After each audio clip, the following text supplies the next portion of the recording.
आज जो हम टॉपिक यहाँ पर टच करने वाले हैं वो आज तक मैंने जितने भी सेशंस करे हैं उन सब में से सबसे इम्पॉर्टेंट टॉपिक है, वो है how to choose your career. कि जो पेरेंट्स हमसे एक्सपेक्ट करते हैं कुछ हद तक वो एक्सपेक्टेशंस भी पूरी हो जाए और जो हम करना चाहते हैं वो भी हम कर सकें और आगे फाइनेंशियली ग्रो करने की जो पॉसिबिलिटीज़ हैं वो इनफाइनाइट हो। इससे पहले कि मैं आप लोगों को बताऊं कि ये चीज़ कैसे होगी या हमको क्या करना है, इसके लिए मैं आप लोगों से जानना चाहूँगा आप लोग अपना करियर कैसे चूज़ करते हैं। सर हम करियर चूज करते हैं जो हमारे पेरेंट्स आपस में सोचते हैं, जो बनना चाहते हैं वो सोचते हैं कि इसमें हमारा चिल्ड्रन फाइनेंशियली सही सक्सेसफुल हो सकता है और हो सकता है वो हमारे दिमाग में पहले से बचपन से सेट कर देते हैं कि आपको ये बनना है और हम छोटे होते हैं तो हम सोचते हैं कि यही हमारे लिए अच्छा ऑप्शन होगा, इसमें सक्सेसफुल हो सकते हैं। फिर वो बच्चे वही करने लग जाते हैं और फिर ये 90% बच्चे इससे चुनते हैं। मोस्टली क्या होता है कि फ्रेंड सर्कल के दबाव में आके लोग भेड़चाल में आके कर लेते हैं, फ्रेंड ये करना तो हम भी ये करते हैं। सर बेसिकली जो होता है वो पेरेंट्स हमारे बोलते हैं कि 2 साल पहले उसने वो करा था आज वो सक्सेस है। वो जो है तेरे बड़े भैया जो है वो आज यूएस में बैठे हैं, ये जॉब कर रहे हैं। वो बेसिकली ये कहते हैं कि तू भी ये कर ले, तू भी उसकी तरह स्टैंड हो जा। कोई इंटरेस्ट के बारे में बात नहीं करता कि हमारा इंटरेस्ट किसमें है किसमें नहीं है। सर वो पेरेंट्स जब हमसे पूछते हैं कि आप ये नहीं करना वो नहीं करना तो बताओ क्या करना है, तो सर कई बार ये भी होता है कि हमारे पास ही जवाब नहीं होता, हम क्या करें, हमें यही नहीं पता होता।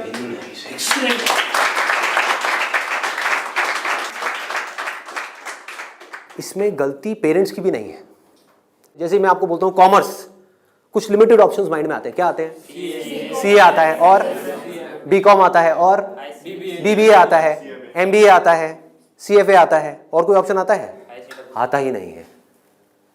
तो ध्यान से देखो क्या हो रहा है। हम सब बच्चों की सोच एक जैसी है, सब पेरेंट्स की सोच एक जैसी है। तो ये पेरेंट्स की सोच किसने बनाई? क्या उनकी गलती है? इस पूरी की पूरी सोसाइटी ने मिलकर बनाई। पेरेंट्स की सोच बनी और पेरेंट्स से बचपन से आज तक जो उन्होंने सुना देखा करा वहां से आपकी सोच बनी आपके पेरेंट्स से। तो अल्टीमेटली आप में और आपके पेरेंट्स में कोई फर्क नहीं है, उनको ब्लेम मत करो। आपकी सोच भी उनके जैसी ही है। अगर नहीं है तो बताओ कोई और ऑप्शंस। नहीं आते ना माइंड में? साइंस में बोलता हूं, साइंस बैकग्राउंड, क्या ऑप्शंस आते हैं माइंड में? इंजीनियरिंग। इंजीनियरिंग में भी क्या आता है? जैसे इंजीनियरिंग वर्ड आता है क्या आता है माइंड में? आईआईटी आता है। ठीक है। मेडिकल में क्या आता है? एमबीबीएस, सर्जन्स, और कुछ? नो सर, बस यही है। देखो हमारी सोच कितनी लिमिटेड हो गई है। माइंड में कुछ आता ही नहीं है तो करेंगे कैसे? आपके माइंड में कुछ आएगा तभी तो वो चीज होगी। अगर माइंड में हिमालय नाम का पहाड़ होगा तभी तो उस पर चढ़ोगे। माइंड में हिमालय है ही नहीं तो कैसे चढ़ोगे? वहां तक जाना तो बहुत दूर की बात है। क्या करोगे? तो क्या होगा आपके साथ में? वही जो उन सब लोगों के साथ में हो रहा है जिनकी सोच ऐसी है। अपने आसपास में देख लो क्या हो रहा है उन लोगों के साथ में। अगर हम चाहते हैं हमारे साथ में कुछ अलग हो तो हमें क्या करना पड़ेगा? अपनी सोच को तोड़ना पड़ेगा। सबसे पहले समझेंगे कि एग्जैक्टली हो क्या रहा है, फिर ये देखेंगे कि हम क्या कर सकते हैं और क्या करना है। इसको आप पीछे सर्कुलेट कर दीजिए।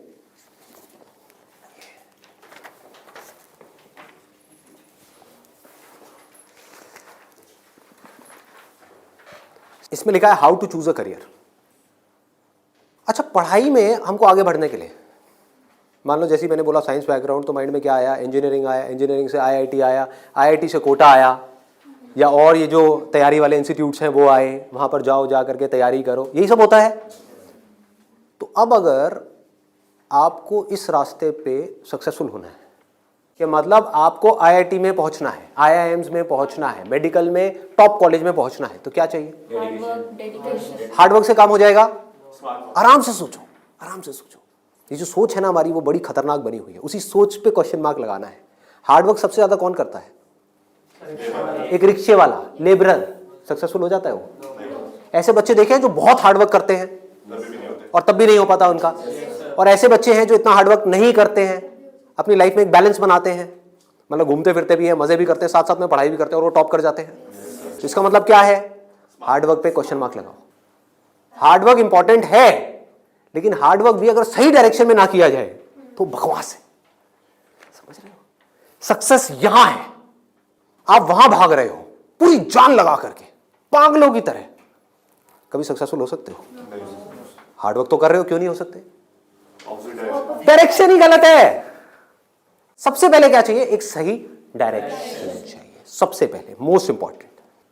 मतलब कि जिस डायरेक्शन में हम भाग रहे हैं, पहले हमको उसको समझना है कि हम सही डायरेक्शन में भी भाग रहे हैं या इसलिए भाग रहे हैं क्योंकि सब भाग रहे हैं। या ये कहो, हो सकता है ये जो सब भाग रहे हैं उसमें से कुछ लोगों के लिए वो डायरेक्शन सही हो, हमारे लिए गलत हो। समझ पा रहे हो? पता कैसे चलेगा कि कैसे पता लगेगा? एक्सीलेंट। देखो क्या है, सिर्फ 2 पैरामीटर्स हैं जिसके ऊपर हमको दिमाग लगाना है। एक है कंपटीशन, एक है कंसंट्रेशन पावर। जहां पर भी कंपटीशन ज्यादा है, मतलब क्या है कि वहां पर लाखों बच्चे ट्राई कर रहे हैं, होना कितनों का है? 1%, 2%, 3%। रियलिटी है। मैं कुछ भी हाइपोथेटिकल बात नहीं करूंगा। क्या ये जो लाखों बच्चे ट्राई करते हैं, कोई भी ये सोच करके ट्राई करता है? लाखों रुपए जा करके कोचिंग इंस्टीट्यूट में स्पेंड करता है कि मेरा नहीं होगा? देखो कितना मजेदार है। मतलब लाखों को यह लग रहा है कि हमारा हो जाएगा। तो अब सबसे पहला यहां पर जो क्वेश्चन पूछना है, जो ना अभी पेरेंट्स पूछ रहे हैं ना बच्चे खुद पूछ रहे हैं, वो अपने आप से पूछना है।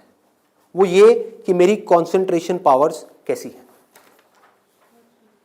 सिंपल है ना, इसमें कोई कॉम्प्लिकेटेड है? कि अगर आपको इन कॉम्पिटिटिव एग्जाम्स में कॉम्पीट करना है, दिन में 10-10 घंटे पढ़ना है, 15-15 घंटे पढ़ना है, उससे भी काम नहीं होने वाला, क्योंकि बहुत लोग पढ़ते हैं फिर भी नहीं कर पाते। तो इसका मतलब क्या है? आपको अपने आप से सच बोलना होगा। अब ये बड़ा टेढ़ा काम है, क्योंकि दुनिया में हमारी आदत क्या पड़ी हुई है? झूठ बोलने की। हाँ, किसी से भी जा करके पूछो, हाँ भाई तेरे में पोटेंशियल है, कर लेगा आईटी? हाँ मैं तो कर लूंगा, मैं तो कर लूंगा। फिर हुआ क्यों नहीं? हुआ क्यों नहीं? अरे वो लक साथ नहीं हो पाया, कोई वजह होगी, नहीं हो पाया। मतलब क्या था? डायरेक्शन ही गलत थी, स्टार्टिंग ही गलत हो गई।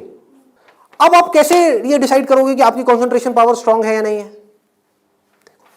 माइंड की थोड़ा सा डेप्थ में जाते हैं। कैसे डिसाइड करोगे? जब भी आप किसी कॉम्पिटिटिव एग्जाम में कॉम्पीट कर रहे हो, तो आपको ये देखना होगा आपके कॉम्पिटिटर्स कौन है। फॉर एग्जाम्पल, आप एक रेस में भाग रहे हो, आपके साथ में कोई एथलीट है जिसने 10 साल प्रैक्टिस करी है रेस में भागने की। आप कभी नहीं भागे, धीरे धीरे जॉगिंग करी है, लेकिन रेस में कभी तेज नहीं भागे। जीत पाओगे उससे? करो हार्डवर्क। वो 10 साल से भाग रहा है और वो रुकने वाला नहीं है, उसके पास में पूरा का पूरा एक मोमेंटम है। वो अगले 2 साल तक भी ऐसे ही भागने वाला है जैसे वो 10 साल से भागता आया है। आप अभी भागना शुरू कर रहे हो, तो पहले अपनी कंसंट्रेशन पावर्स को कंपेयर करना है किसी और के साथ। That is going to be a realistic solution. एक है थियोरेटिकल सोल्यूशन। थियोरेटिकल क्या है? माँ बाप कह रहे हैं बच्चों को भागो, बच्चे भी अंदर से कह रहे हैं भागो। यही हो रहा है, करेंगे करेंगे करेंगे करेंगे करेंगे, चार्ज अप हुए पड़े हैं पागलों की तरह। इनको ये नहीं समझ पा रहा कि मेरे अंदर वो स्ट्रेंथ है भी या नहीं है। बहुत बारीक बात है, अगर इसको हमको समझ आए तो। एक बॉक्सिंग रिंग में आप हो, ठीक है, तो सामने देखो कि जो बॉक्सर है वो है कौन जिससे आप लड़ने के लिए जा रहे हो। इसी को तो कंपटीशन बोलते हैं। तो अगर उस कंपटीशन को आपको जीतना है, और जीतना ही है, हारना किसको है? किसको अपने माँ बाप के पैसे डुबोने हैं? किसको अपनी लाइफ खराब करनी है? जीतना ही है। तो जीतने का क्या तरीका है? पहले अपने कॉम्पिटिटर्स की स्ट्रेंथ को समझ जाओ। समझ लो कि आप कॉम्पीट कर किसके साथ में रहे हो। वो कैसे समझोगे? रियलिस्टिकली अपने आप से पूछो, अपने स्कूल के बैकग्राउंड के बेस पे या जो भी आज तक आपने किया है उसके बेस पे। कुछ बच्चे होते हैं जिनको एक चैप्टर है, मान लो एक बुक में, उसको पूरा याद करने में या समझने में 1 घंटा लगता है। आपको कितनी देर लगती है? 5 घंटे, 6 घंटे, 10 घंटे या आधा घंटा? ये पूछो अपने आप से। Then you will be able to जज your strength in comparison to your competitors. ये जो 13 लाख बच्चे हैं, इसमें से 10% बच्चे ऐसे हैं जिनकी कॉन्सेंट्रेशन पावर्स एक्स्ट्रा ऑर्डिनरी है। उनसे अगर आप कॉम्पीट कर रहे हो तो एटलीस्ट आपकी कॉन्सेंट्रेशन पावर्स एक्स्ट्रा ऑर्डिनरी होनी ही चाहिए। और कॉन्सेंट्रेशन पावर एक दिन में एक्स्ट्रा ऑर्डिनरी नहीं होती है, ये प्रैक्टिस है। मतलब उन्होंने कई सालों तक इसकी प्रैक्टिस करी है, तब जाके उनकी कॉन्सेंट्रेशन पावर एक लेवल तक पहुंची है। तो आप अपने आप से ईमानदारी से सवाल पूछो तो सही कि आपकी कॉन्सेंट्रेशन पावर है कैसी। अगर एक्स्ट्रा ऑर्डिनरी है और आप ऐसे कंपटीशन में जा रहे हो जहां पे कंपटीशन बहुत हाई है, तो आपके सक्सेसफुल होने के क्या चांसेस हैं? क्या 100% है? पूछो अपने आप से, दिमाग को खोलो। दिमाग बंद हुआ पड़ा है लोगों का। आईआईटी में लोग कहाँ से आते हैं? सिर्फ दिल्ली से आते हैं, सिर्फ बॉम्बे से आते हैं? कहाँ से आते हैं? ऑल ओवर इंडिया से। मान लो 1 लाख बच्चे ऐसे हैं इंडिया में अलग अलग स्कूल्स में जो अपनी अपनी क्लास में टॉपर हैं। उनको क्या लग रहा है कि मेरी स्ट्रेंथ बहुत तगड़ी है। ये बात हो रही है टॉपर्स की। लेकिन जब वो जाएंगे कॉम्पीट करने तो और भी ऐसे टॉपर्स आए होंगे जो उनसे भी आगे होंगे। आप समझ गए? तो यहां पे आपने क्या किया? एक बहुत बड़ा काम कर दिया, अपने आप से सच बोल दिया और यही सच जा करके अपने घर वालों को बोल दिया। इससे क्या होगा? आप एक ऐसे कंपटीशन से बच सकते हो जहां पर आपके हारने के चांसेस बहुत ज्यादा है, क्योंकि एक्चुअल में कंपटीशन है किसके बीच में? देखो, उन लोगों के बीच में जिसमें पोटेंशियल है। एक रेस हो रही है ओलंपिक्स में, वो किसके लिए है? जिसने बहुत प्रैक्टिस करी है, जिसके अंदर पोटेंशियल है, स्टैमिना है, फोकस करने की पावर्स है, डिस्ट्रैक्शन से वो अपने माइंड को हटा सकता है, उसके लिए है ना। सबके लिए तो नहीं है। अगर सबको भगा दिया जाए उस रेस में तो क्या होगा? क्योंकि उसमें जीतने के बाद गोल्ड मेडल मिलता है, अखबार में फोटो आती है। अखबार में फोटो आती है ना, इन कोचिंग इंस्टीट्यूट्स की फोटो आती है, नाम लिखे होते हैं, ऑल इंडिया रैंक ये है, ये है, ये है। उसको देख करके क्या होता है माँ बाप की हालत? उनको उसकी फोटो नहीं दिख रही होती, अपने बच्चे की फोटो दिख रही होती है। यहाँ पे आने वाले इतने साल बाद मेरे बच्चे की फोटो होगी, मेरी बेटी की फोटो होगी, उसकी ये रैंक होगी। यहाँ से क्या हो रहा है? हम अननेसेसरी अपनी एक ख्याली दुनिया खड़ी कर रहे हैं। पेरेंट्स ने अपने दिमाग में एक ख्याल बना लिया। अब यहाँ तक प्रॉब्लम नहीं है, उन्होंने वो ही किया जो होना था। सबके साथ होता है, कौन नहीं चाहेगा? गड़बड़ कहाँ हुई? आप भी इस खेल को नहीं समझ पाए, आप समझ ही नहीं पाए हो क्या रहा है। ये जो कोचिंग इंडस्ट्री है आज की डेट में 1.5 लाख करोड़ की इंडस्ट्री है। ये पैसा कहाँ से आ रहा है? हम सबसे आ रहा है, हमारी जेब से आ रहा है। तो अगर इस खेल को हम समझ जाएं, हमारे पेरेंट्स नहीं भी समझ पा रहे क्योंकि वो तो सपने देखेंगे ही, और हम जाकर के बोले ये सपना आप अभी रोक दो, उन पे लगाम लगाओ, देखो पहले कि आपका बच्चा कहाँ स्टैंड करता है। गाड़ी आपके पास में 800 और कॉम्पीट करने की बात कर रहे हो फेरारी वालों से, बट इसका मतलब ये नहीं है 800 बुरी है। आप समझ गए मेरी बात? रेस में बुरी है, बट दिल्ली की सड़कों पे, पुरानी दिल्ली में फेरारी अच्छी है, 800 अच्छी है?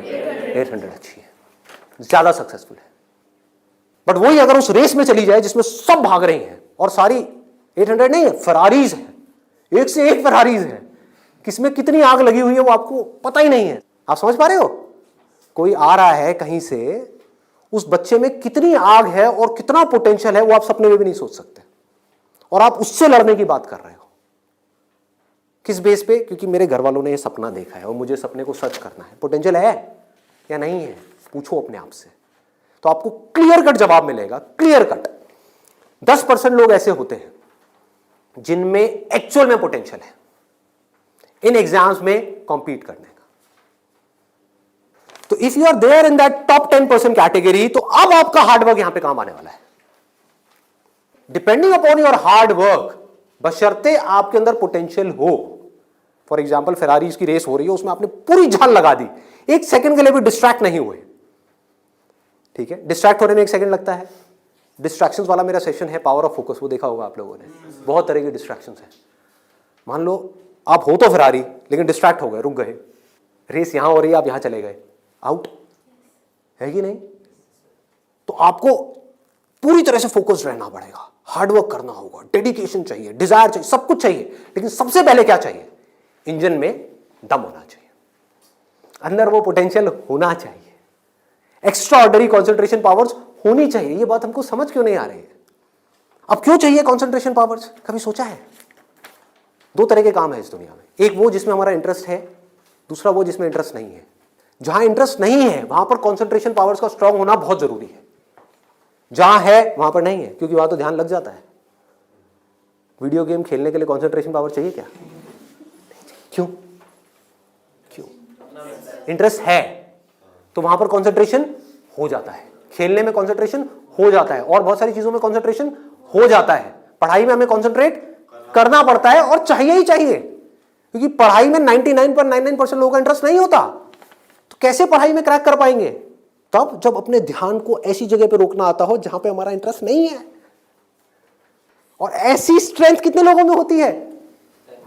सच सच बताना आज, मतलब ईमानदारी से, आप में से कितने हैं यहां पर जो आप क्लेम कर सकते हो कि मेरी जो कॉन्सेंट्रेशन पावर्स हैं वो एक्स्ट्रा ऑर्डिनरी है? ऑनेस्टली आपकी है, let's give a big hand for it. हम सब में से सिर्फ एक की,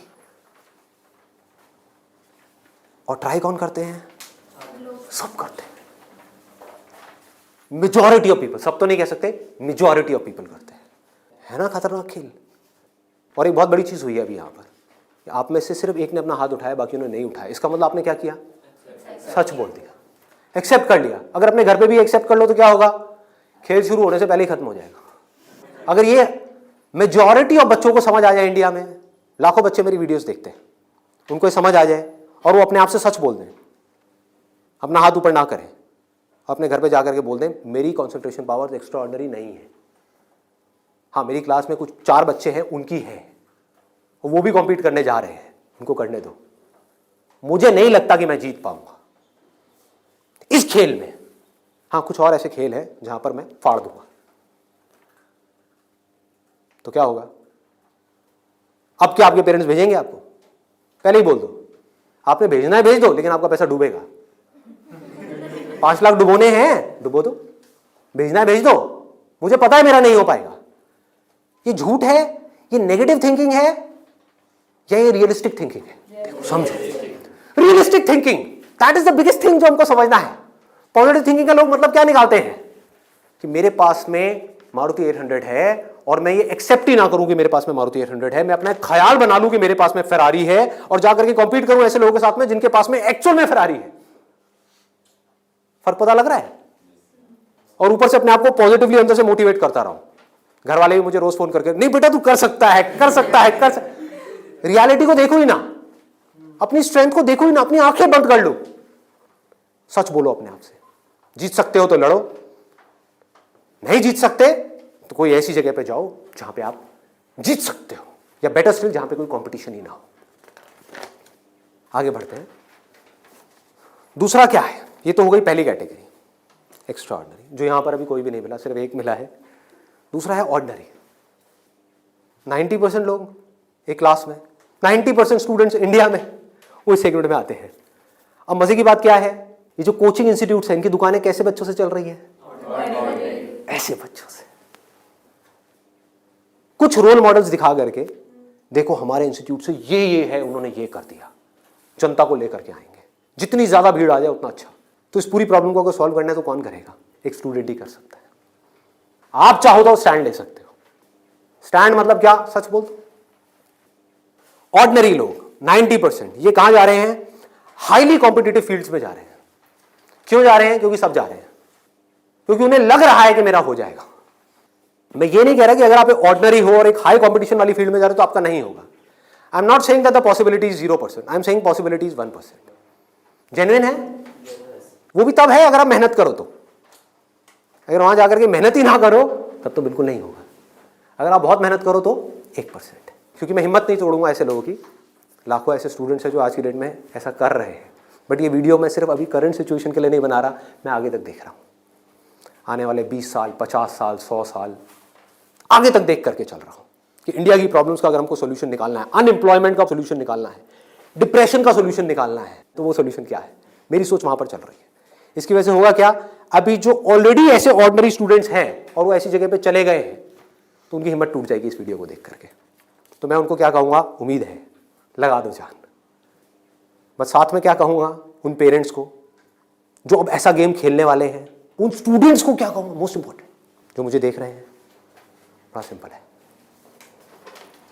कि अपने पेरेंट्स को जाकर के कहो मुझे नहीं लगता कि मेरे में पोटेंशियल है, मुझे नहीं लगता कि मैं कर पाऊंगा। हाँ, 1% चांस है। सच बोल दो, बोलो मैं ये नहीं कह सकता मैं कर ही नहीं सकता, 1% चांस, 99% चांस है मैं नहीं कर पाऊंगा। मैं जानता हूं अपने आप को, आप नहीं जानते, मैं जानता हूं। मुझे पता है अंदर से कि मैं क्या हूं, मुझे पता है अंदर से कि मेरे अंदर कितनी आग है, कितना पोटेंशियल है। मैं अपने दोस्तों के साथ में बैठ के पढ़ा हूं, मुझे पता है अंदर से कि मैं क्या हूं। तो आप क्या कहोगे? सच बोलोगे अपने घर वालों को जाके कि देखो अगर आप मुझे 2 साल तक की कोचिंग कराओगे, उसमें मान लो ₹1,00,000 साल की फीस हो गई, प्लस रहना खाना पीना what ever it is, total मान लो 2 साल में कितना खर्चा आया? 4-5 लाख रुपए। 5 लाख मान लेते हैं। तो आप बोलोगे अपने घर वालों को जाकर के, अगर अभी भी ये सब सुनने के बाद भी आप कहते हो कोई बात नहीं बेटा 1% चांस है तू कर ले, तो मैं आपको एक बेटर ऑप्शन देता हूँ प्रैक्टिकल रियलिटी के बेस पे। यहां पे अगर आपके पेरेंट्स आपके ऊपर दाव लगाते हैं, जीतने के चांसेस क्या है पेरेंट्स के? 1:100। इससे बेटर ऑप्शन क्या है? गोवा जाओ। Seriously, I am serious about it, मजाक नहीं कर रहा। गोवा जाओ, वहां पे कैसीनोज हैं। वहां पे अगर आप 5 लाख रुपए लगाते हो, एक रूले करके गेम है, पता है आप लोगों को? सारे जुआरी हैं क्या यहाँ पे? रूले गेम है जिसमें एक बॉल घुमाते हैं, 36 नंबर होते हैं और एक 0 होता है। वहां पे अगर आप 1 नंबर पे पैसा लगाते हो और वो नंबर आ जाता है तो 1 रुपए आपका बन जाता है 36 रुपए। जीतने की प्रोबेबिलिटी क्या है? 1:37। यहां पर क्या है? 1:100। वहां पर क्या है? 1:37, मतलब इससे डबल से भी ज्यादा है। तो अपने पेरेंट्स को सजेशन दो कि जुआ खेलना ही है तो ये बेटर ऑप्शन है, खेलते हैं ना। मेरी जिंदगी क्यों दांव पे लगा रहे हो? मुझे तो बचने दो। अरे खेलना है तो मिलके खेलते हैं। जाओ अपने पेरेंट्स के साथ में, उनको गोवा लेकर के जाओ, अपनी पार्टी करना, और एक दिन जाना ले आकर के 5 लाख रुपए एक टेबल पे रख देना। अगर वो नंबर आ गया तो कोई भी नंबर चूज कर लो। आपके पेरेंट्स चाहते हैं आप नंबर 1 पे आओ, ऑल ओवर इंडिया में आपकी नंबर 1 रैंक आए, तो 1 नंबर पे पैसा लगाओ जुए में। वहां भी 1 नंबर पे पैसा लगा रहे हैं, यहां भी 1 नंबर पे पैसा लगाओ। अगर वो 1 नंबर आ गया तो कितना मिलेगा? 5 लाख का 1,80,00,000। 1,80,00,000 उसको उठा करके बैंक में एफडी कराओ। कितना इंटरेस्ट आएगा? 12%। तो अब टाइम गया। आप मान लो टैक्स वैक्स काट के 7-8% भी आ गया आपके हाथ में। महीने का 1,00,000 रुपए, साल का 12 लाख रुपए। सोचो क्या ये प्रैक्टिकल है या नहीं है? जो बात मैंने बोली है थियोरेटिकल है, प्रैक्टिकल है। वहां भी जुआ है, यहां भी जुआ है। आप भी बोल रहे हो हाँ शायद मेरा हो जाएगा, पेरेंट्स भी कह रहे हैं हाँ शायद इसका हो जाएगा। प्रोबेबिलिटी हमारे सामने है, आपके होने की जो प्रोबेबिलिटी है वो हमारे सामने है। हाँ अगर आप एक्स्ट्राऑर्डिनरी में हो तो बात अलग है, मैं उसकी बात नहीं कर रहा। वहां पर आ गई 10% से 100%, तो वहां पर जुए का कोई कंपैरिजन नहीं है, ठीक है ना। बट अगर आप ऑर्डिनरी में हो और वहां पर जाकर के आप कॉम्पीट कर रहे हो, इससे बेटर ऑप्शन है जुआ। और घर वाले कहेंगे पैसा डूब गया तो जुए में, तो बोलो वो तो यहां भी डूब रहा है। हाँ? यहां भी तो डूब रहा है। फर्क क्या है? इसको बोलते हैं एक रियलिटी के बेस पर समझ करके सोच करके लिया हुआ डिसीजन। तो अब तीसरा ऑप्शन क्या है हमारे पास में? कोई ऐसा करियर चूज करो, देखो कितना मजेदार है, जहां पे आपको कंसंट्रेशन पावर की जरूरत ही ना हो, not required. If you love singing, concentration power चाहिए क्या? नहीं चाहिए, हो जाएगा। किसी खेलने में इंटरेस्ट है तो वहां पे कंसंट्रेशन पावर बहुत स्ट्रांग चाहिए क्या? हो जाएगा, घंटों तक हो जाएगा। एक है कंसंट्रेट करना पड़ता है, एक है कंसंट्रेशन हो जाता है। दोनों में बहुत फर्क है। इंटरेस्टिंग है तो कंसंट्रेशन हो जाता है, इंटरेस्टिंग नहीं है, बोरिंग है तो कंसंट्रेट करना पड़ता है, फिर चाहे वो पढ़ाई हो चाहे जॉब हो। ये छोटी सी सोच चाहिए, समझ चाहिए। अब यहां पे क्या चलेगा? इन फील्ड्स में कंपटीशन क्या है? आर्ट हो गया, स्पोर्ट्स हो गया, कोई भी क्रिएटिव फील्ड हो गई, वहां पर कंपटीशन क्या है? बहुत ज्यादा है उन लोगों के लिए जो मीडियोकर है। लेकिन अगर आपके अंदर टैलेंट है, कोई कंपटीशन नहीं है, क्योंकि दोनों को आपस में कंपैरिजन किया ही नहीं जा सकता, कोई नंबर्स नहीं है ना। ध्यान से समझो, जैसे आप किसी एग्जाम में जाते हो तो एक कंपेयर किया जा सकता है आपको किसी से, क्योंकि आपके आए 90%, किसी और के आए 99%, तो कंपैरिजन है। टैलेंट में क्या है? आपके अंदर एक तरह का टैलेंट है, किसी और के अंदर और कोई तरह का टैलेंट है। आप जो कर सकते हो वो नहीं कर सकता, वो जो कर सकता है वो नहीं कर सकता। एक सिंगर है उसकी अलग तरह की आवाज है, कोई और सिंगर है उसकी अलग तरह की आवाज है। अब यहां पे भी एक छोटा सा प्रॉब्लम है। प्रॉब्लम क्या है यहां पर? प्रैक्टिकली आप लोग बताओ कि प्रॉब्लम क्या है यहां पर इस तरह का कुछ करने में? स्कोप क्या होगा, क्या नहीं होगा? देखो अगर टैलेंट हो तो स्कोप होगा या नहीं होगा? होगा। बट ऑब्वियस, टैलेंट कैसे डेवलप होता है? प्रैक्टिस। और ये भी तभी काम आएगा जब इंटरेस्ट होगा। समझ गए ना? जितना ज्यादा इंटरेस्ट होगा उतना ही ज्यादा पैशन होगा, जितना ज्यादा पैशन होगा उतना ही ज्यादा पैशन के साथ प्रैक्टिस करोगे, जितना प्रैक्टिस करते चले जाओगे उतना ही टैलेंट बढ़ता चला जाएगा, जितना आपका टैलेंट बढ़ता चला जाएगा आपके लिए कंपटीशन उतना ही कम होता चला जाएगा। क्लियर है ना? बट आप इन सारे रूट से भागने के लिए वहां पर जा रहे हो तो भगवान ही मालिक है आपका। समझ गए? पढ़ाई के टॉर्चर से बचने के लिए जबरदस्ती कोई ऐसा काम नहीं है जो आपको बहुत इंटरेस्टिंग लगता है फिर भी आप कर लो, आप कहो हाँ ये सही है, तो आपका वही हाल होगा जो वहां पे कंपटीशन में बाकी लोगों का हो रहा है। मतलब आपको जेन्युइनली चूज करना होगा कोई ऐसा interest which you are extremely passionate about, extremely passionate about. ठीक है, इससे भी एक स्टेप आगे बढ़ते हैं। यहां पे प्रॉब्लम एक है बहुत सिंपल सी, जो मेरे पास में कमेंट्स आते हैं कि हमें पता ही नहीं है कि ऐसा इंटरेस्ट क्या है। I don't know what that interest is. मेरे लिए ऐसा कोई इंटरेस्ट नहीं है, कोई ऐसा टैलेंट नहीं है, कोई ऐसी स्किल नहीं है जो मैं कह सकूं कि हाँ इसके बेस पे मैं अपनी पूरी लाइफ स्टेक पे लगा सकता हूं। उनके लिए क्या सोल्यूशन है? आपके घर वाले चाहते हैं आपको डिग्री मिले, आप चाहते हो कुछ अपना करना, फाइनेंशियली भी सक्सेसफुल हो जाओ, तो उसका ऑप्शन क्या है? ये रहा। यानी कि आप बहुत ज्यादा टफ एग्जाम्स को क्रैक नहीं कर सकते, बहुत ज्यादा टफ पढ़ाई नहीं कर सकते, लेकिन आप पढ़ सकते हो। तो आप एक ऐसी फील्ड चूज करते हो जहां पे कंपटीशन लो है, जहां पे कंपटीशन कम है, और अगर वहां पर आप स्मार्ट वर्क करने लग जाओ तो आपके जीतने के जो चांसेस हैं, सक्सेसफुल होने के चांसेस हैं, that starts from 10% and goes up to 100%, as good as उन लोगों के कंपैरिजन में जो यहां पर टॉपर है। और यहां पर कोई लिमिट नहीं है कि हम क्या कर सकते हैं। स्मार्ट वर्क को मैंने नीचे डिफाइन भी किया हुआ है कि what does smart work mean. It means developing your understanding, that is smart work. जो काम आप कर रहे हो उसकी समझ अगर आपको है कि आप क्या कर रहे हो, क्यों कर रहे हो, कैसे कर रहे हो, तो आप स्मार्ट वर्क कर रहे हो। समझ नहीं है बस कर रहे हो तो आप हार्ड वर्क कर रहे हो। अब इसमें मैं आपको एक प्रैक्टिकल एग्जांपल देने वाला हूं।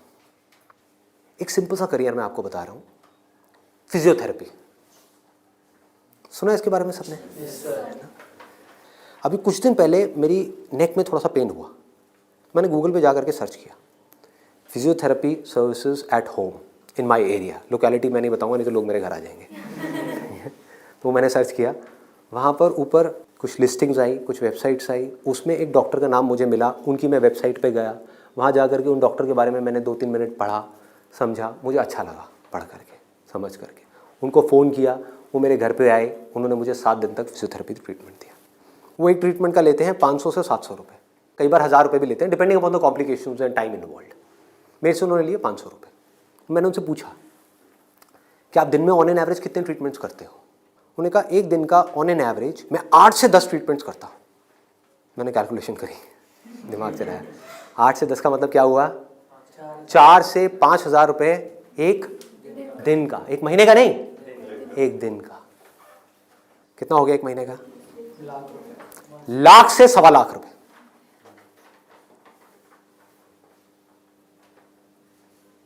अभी उनको 4 साल हुए अपनी फिजियोथेरेपी करे हुए।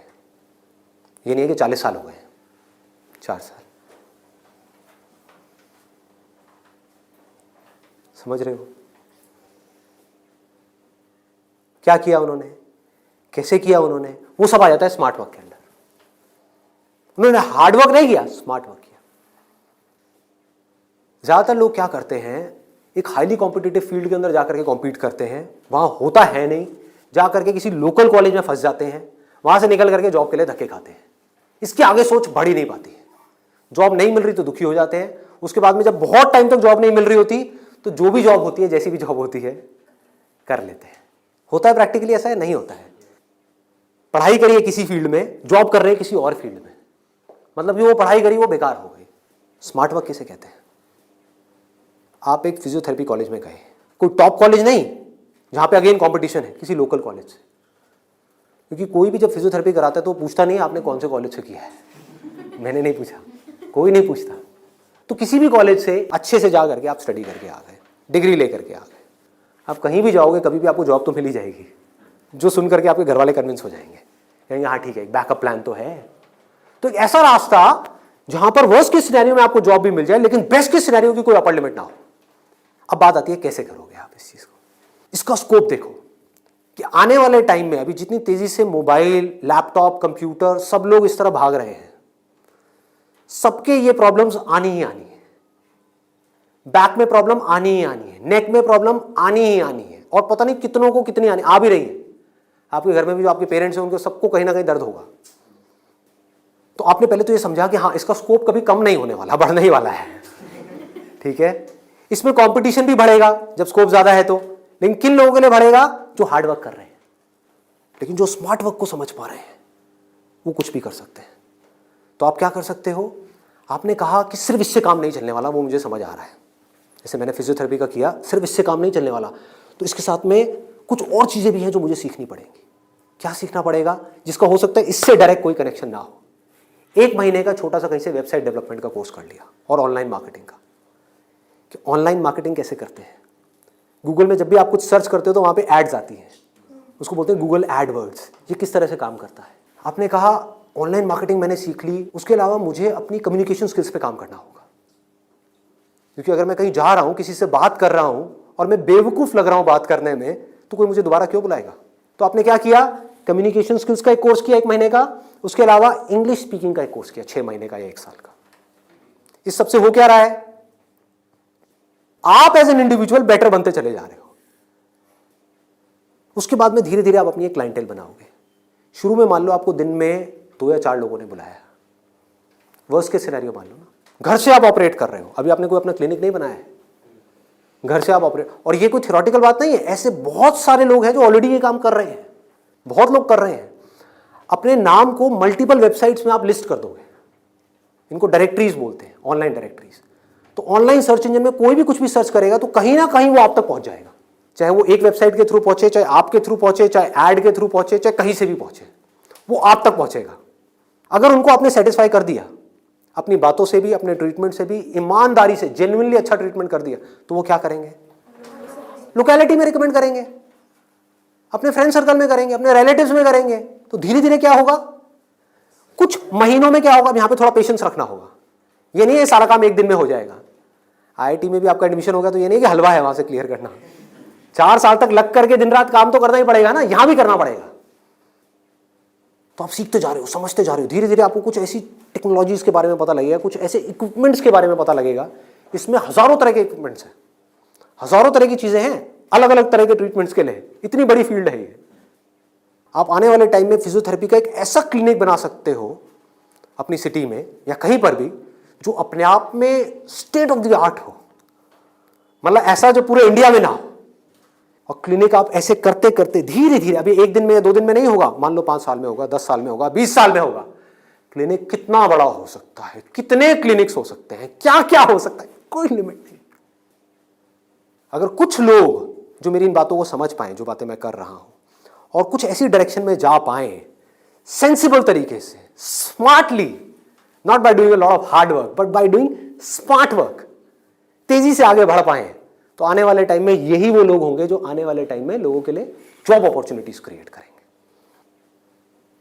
अंदर से एक ये फीलिंग होनी चाहिए कि मुझे लोगों की प्रॉब्लम्स को सॉल्व करना है। अगर मैं कर पाया तो मेरी प्रॉब्लम्स तो सारी अपने आप सॉल्व हो जाएंगी, वो लोग करेंगे ना। अगर आपने किसी के दर्द का इलाज कर दिया तो वो आदमी आपको पता है क्या कहेगा? बताओ आपको क्या चाहिए। वो लोग आपके पीछे आएंगे। आपने उनको बोल दिया ना, नहीं मैं आज आपका ट्रीटमेंट नहीं कर रहा, नहीं डॉक्टर साहब आप बताओ कब आओ। मतलब कि अपने आप को अंदर से स्ट्रांग बना लो तो दुनिया भागती हुई आपके पास आएगी। ये एक रास्ता है। एक है अंदर से तो स्ट्रांग बनो मत और दुनिया के पीछे भागते रहो। भैया मेरा कुछ हो सकता है, भैया मेरा कुछ हो सकता है, भैया कहीं लगवा दो, जॉब लगवा दो, भैया ये भैया वो भैया वो। अरे काहे का भैया, समझे? ये एटीट्यूड चाहिए। डंके की चोट पे आप काम करो। मैंने लाइफ में जो भी काम किया है बिल्कुल एटीट्यूड के साथ किया है। ये मैं कर रहा हूं, आपको चाहिए तो लो, नहीं चाहिए तो आगे बढ़ो। Does not make any difference to me, क्योंकि मैं जो कर रहा हूं आई बिलीव इन इट। मैं कोई भीख नहीं मांग रहा हूं आपसे। और बहुत सारे लोग होते थे जिनको मैं मना कर देता था, जो मैं नहीं कर रहा तुम्हारा शूट, और वो जा करके 4 लोगों को पकड़ के ले आते थे, ये बंदा जेन्युइन है, इसमें दम है ना बोलने का। वो दम कहां से आता है? सोच से आता है। सोच को खोलो, बंद करके इसमें मत रहो, फाड़ दो। और फिर भी रहना है तो आपकी चॉइस है।